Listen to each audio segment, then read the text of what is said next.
Et les femmes disent non à la guerre. Nous voulons la paix. Elles se sont massivement mobilisées ce vendredi 24 juin 2022, manifestant leur ras-le-bol face à l'agression de la RDC dans la partie est du territoire national. Ces femmes, regroupées dans plusieurs associations féminines, des juristes, journalistes de la société civile et de celles œuvrant dans diverses entreprises de la capitale, sont venues exprimer leur soutien aux forces armées de la RDC et leur appui au président de la République Félix Antoine Tshisekedi Tshilombo dans les efforts qu'il déploie pour ramener la paix et la stabilité dans l'est du pays. Vous allez remettre au chef de l'État. Cette Bible-là, il y a tout. Il y a la victoire, il y a la réussite. Dites-lui que les femmes congolaises au sein de CAFCO sont derrière personne.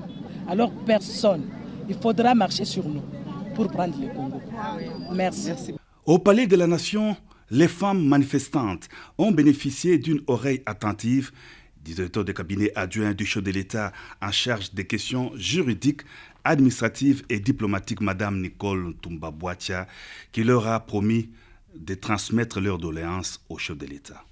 Je prends cette Bible avec beaucoup d'humilité parce que ce sont les livres sacrés de notre Seigneur. Et dans cette Bible que vous offrez au chef de l'État et à la nation entière, dedans, il y a des paroles d'amour, de paix. Et puisque Jésus lui-même est venu pour la paix, je crois que votre marche démontre bien l'esprit dans lequel vous êtes, que nous sommes, nous les mamans, la paix, juste la paix.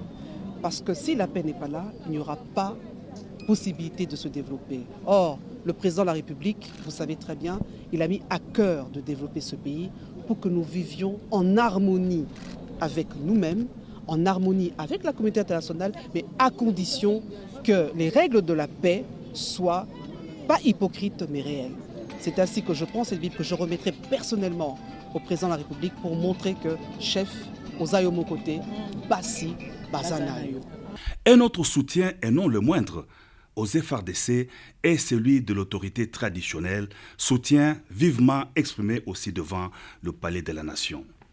Il est vrai que le chef de l'État, dans sa diplomatie, reste ouvert à tous les différents pays, adversaires ou envahisseurs soient-ils. Il est vrai que dans son ouverture légendaire, beaucoup abusent non seulement de sa gentillesse, de sa patience, mais malheureusement, dans ces abus, il y a une manœuvre qui vient au niveau des pays voisins, une manœuvre qui est au niveau régional, une manœuvre qui est au niveau continental, au niveau international.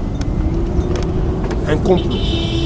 Et l'autorité traditionnelle s'est rendue compte que le sang des Congolais vient de dépasser la ligne. Les derniers massacres à l'est de la RDC démontrent à suffisance que c'est la goutte qui déborde de la barre.